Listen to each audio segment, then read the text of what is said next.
तो देखो संसार में सुख नहीं है। अच्छा एक बात बताओ, समुद्र में पानी कैसा है? कैसा पानी है? खारा, मीठा तो नहीं है। जैसे समुद्र का पानी खारा है, अब वहां कोई मीठे पानी की उम्मीद लेके खड़ा हो कि भाई हमें एक गिलास मीठा मिल जाए, इतना पानी है, एक गिलास तो कम से कम मीठा मिले, तो सारी जिंदगी खड़े रहना, तुम्हें एक गिलास पानी भी समुद्र तुम्हें मीठा नहीं दे सकता। जैसे समुद्र के पास गिलास लेकर कोई खड़ा हो कि मुझे मीठा पानी दे दो, तो क्या समुद्र मीठा पानी दे सकता है? बताओ क्यों नहीं दे सकता? क्यों? क्योंकि उसके पास मीठा पानी है ही नहीं। उसी प्रकार तुम भी कटोरा लेके खड़े हो संसार में, हमें सुख मिल जाए, सुख मिल जाए। अरे संसार में सुख होए तो मिले, है ही नहीं तो मिलेगा कहां से? ये संसार का नाम दुखालय है। इस संसार को दुखालय कहते हैं। जिस दिन तुम्हारा जन्म हुआ था उस दिन पहला काम तुमने क्या किया था? रोए थे, रोते रोते पैदा हुए हो, माँ के गर्भ से पैदा हुए, रोने लगे कह कह करके। उसके बाद जब जरा होश संभाला ना, बीच में भी रोए हो आप, कहीं पत्नी के लिए, कहीं पुत्र के लिए, कहीं पैसों के लिए रोए हो, और जीवन के आखिरी में भी रोते रोते मर जाओगे। क्या जिंदगी जी तुमने? केवल रोने से शुरू हुई तुम्हारी जिंदगी और रोते रोते खत्म। इसलिए कबीर जी कहते हैं, कबीरा जब पैदा भये जग हंसे हम रोए, करनी ऐसी कर चलो हम हंसे जग रोए। कुछ ऐसा कर जाओ कि हम हंसते हंसते जाएं, हमारे नाम पर दुनिया रोए। बड़ा भला आदमी चला गया, यूं रोते रोते जाओगे क्या? इसलिए हम आपसे कह रहे हैं, ठीक से कम जी पाए तो ठीक है, कम से कम ठीक से मर तो जाना।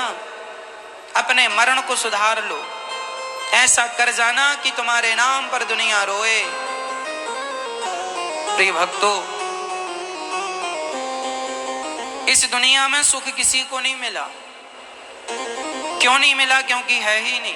और आपने क्या किया है? महाराज जी हम सुखी नहीं है। क्यों? अरे भाई सुखी यहाँ कौन है? एक का नाम बता। सब रो रहे हैं, कोई तन दुखी, कोई मन दुखी, कोई धन बिन रहत उदास, थोड़े थोड़े सब दुखी, सुखी राम के दास। कोई तन से दुखी है, करोड़पति आदमी दाल के पानी में रोटियां भेगा भेगा के खाता है। क्यों भाई? चकाचक खाया कर, बड़ा आदमी है। महाराज जी ज्यादा चकाचक खाएंगे ब्लड प्रेशर हाई हो जाएगा, मर जाएंगे। गरीबों को गरीबी नहीं खाने देती, अमीरों को डॉक्टर नहीं खाने देते, हिसाब बराबर। तुम्हारे पास बहुत है भी तो खा थोड़ी पाओगे, जितना भाग्य का वो खा लोगे, उसके ज्यादा होगा तो भी डॉक्टर नहीं खाने देगा, खाओगे तो मर जाओगे। ईश्वर संतुलित रखता है, तुम कितना भी पैसा कमा लो पर खाओगे उतना ही जितना ईश्वर तय करेगा। गरीबों को गरीबी नहीं, अमीरों को डॉक्टर नहीं, तो हिसाब बराबर हुआ कि नहीं? गरीबों के पास खाने को रोटियां नहीं है पर भूख ज्यादा है, अमीरों के पास रोटियां हैं पर भूख ही नहीं है। जिसके पास रोटी है उसकी भूख नहीं, और जिसकी भूख है उसके पास रोटी नहीं। ईश्वर का संतुलन है ये। कितना अपनी मस्ती करोगे, मनमानी करोगे, कब तक करोगे? क्या होगा? इसलिए संसार में सुख की अपेक्षा ना रखना।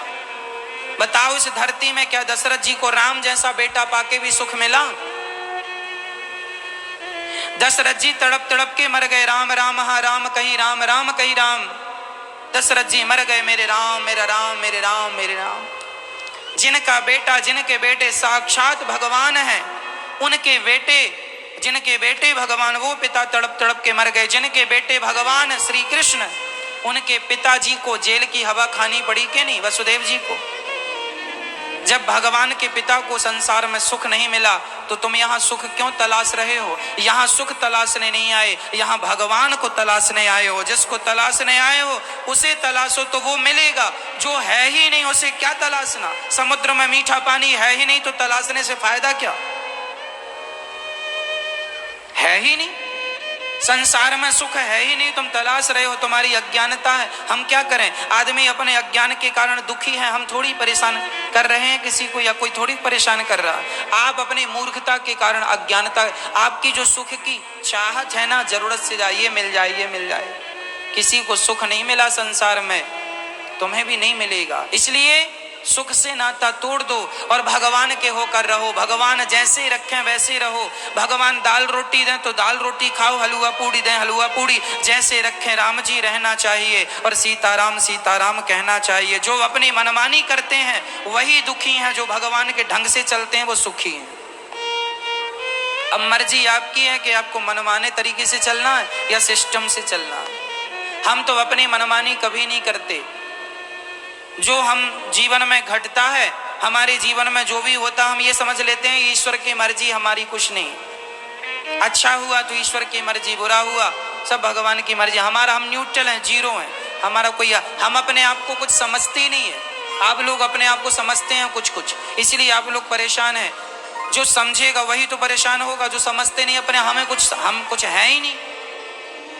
हम कुछ जानते नहीं, अपने आप को मानते नहीं। हम केवल ये जानते हैं हमें अपना सवेरे उठने से शाम तक अपना कर्तव्य करना है। कर्म हम करते हैं, फल उसका भगवान देते रहते हैं। हमें फल की अपेक्षा नहीं है कि फल कितना आया, हमें कर्म में मन लगाना। तुम अपना अच्छा कर्म करते रहो, फल जो देना होगा विधाता देंगे। हमारे भाग्य में कितना सुख और कितना दुख है ये हम निर्णय नहीं करेंगे, ये हम निश्चित नहीं करेंगे। ईश्वर निश्चित, तू अच्छा कर्म कर, तेरे भाग्य का सुख कोई ले नहीं सकता और तेरे भाग्य का दुख भी तो कोई भोग नहीं सकता। आपकी प्रॉपर्टी के, आपके धन के, आपके दौलत के 1000 उत्तराधिकारी हो जाएंगे। आपके धन को बांटने वाले 1000 लोग आ जाएंगे, पर आपके पापों को बांटने वाला कोई नहीं, वो आपको भोगना पड़ेगा। आपके पापों के उत्तराधिकारी आप स्वयं हैं। आपके पैसों का उत्तराधिकारी आपका बेटा हो सकता है, आपकी संपत्ति का उत्तराधिकारी आपका बेटा हो सकता है, लेकिन आपके पापों का उत्तराधिकारी आपका बेटा नहीं हो सकता। आप दौलत अपने बेटों को बांट सकते हैं पर अपना पाप बेटों को नहीं बांट सकते, वो तुम्हारा है। इसलिए तुम्हें ही सब भोगना है। पीठ अपनी मजबूत करने शुरू कर दो। जो तुमने किए हैं जमाने से लेके जन्म से आज तक, उसके लिए जरा ये तैयारी रखना, कभी भी डंडे पड़ सकते हैं ईश्वर की तरफ से, कभी भी ईश्वर की तरफ से बरस सकते हैं कोड़े। इसलिए भगवान की मर्जी में अपनी मर्जी मिलाओ, हमारी अपनी कोई मर्जी नहीं, हम जीरो हैं। एक बार अंक और शून्य की लड़ाई हो गई। अंक और शून्य आपस में झगड़ा करने लगे। शून्य कहता है मैं बड़ा हूं, अंक कहता है मैं बड़ा हूं। अंक मतलब 1 2 3 ये अंक हैं, शून्य मतलब 0। आपसे मेरा निवेदन, बताओ मैया जी कौन बड़ा है? अंक बड़ा होता है कि शून्य बड़ा होता है? कौन बड़ा होता है? कौन बड़ा होता है? कौन बड़ा होता है मैया? हाँ, शून्य कौन कह रहा भाई? शून्य ने ऐसा ही कहा जैसा आप कह रहे हैं। शून्य ने कहा मैं सबसे बड़ा हूं। अच्छा, संख्या तुम धीरे धीरे चलती हो, हम ज्यादा चलते हैं। संख्या 1 2 3 चलती है और 1 के पीछे शून्य लगा दो सीधा 10, 2 शून्य लगा दो सीधा 100। शून्य जो है संख्या को 10 गुना बढ़ाता है। इसलिए शून्य को अहंकार आ गया कि मैं सबसे बड़ा हूं। संख्या तेरी कोई वैल्यू नहीं है, तेरी कोई हैसियत छोड़ी है, तेरी कोई औकात छोड़ी है। अरे हम तुझे 10 गुना बढ़ाते हैं, नहीं तुझे पूछता कौन है? तो संख्या बोली फिर शून्य भाई साहब आप बैठो, हम चली। आप चेक में 5 शून्य भर के दे दो, भंजा लेना, अंक न डालो, काम चलेगा।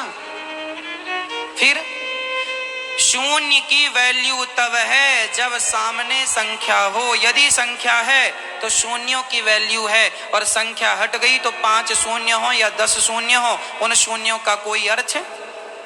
उसी तरह हम सभी शून्य हैं और हमारे राम, हमारे श्री कृष्ण ये अंक हैं। जब तक ईश्वर अंक हमारे साथ है तब तक ये शून्य अर्थात हम और आप, हमारा व्यापार, हमारा परिवार 10 गुना बढ़ता है, तरक्की करता है। कब? जब अंक साथ में हो, अर्थात ईश्वर साथ में हो। और यदि अंक हटा दोगे, ईश्वर हटा दोगे तो 0 तो तुम थे ही। अस्तित्व कितना है? अंक हट जाने से 0 का अर्थ क्या है? हम 0 हैं, ईश्वर अंक है। राम नाम एक अंक है, बाकी साधन शून।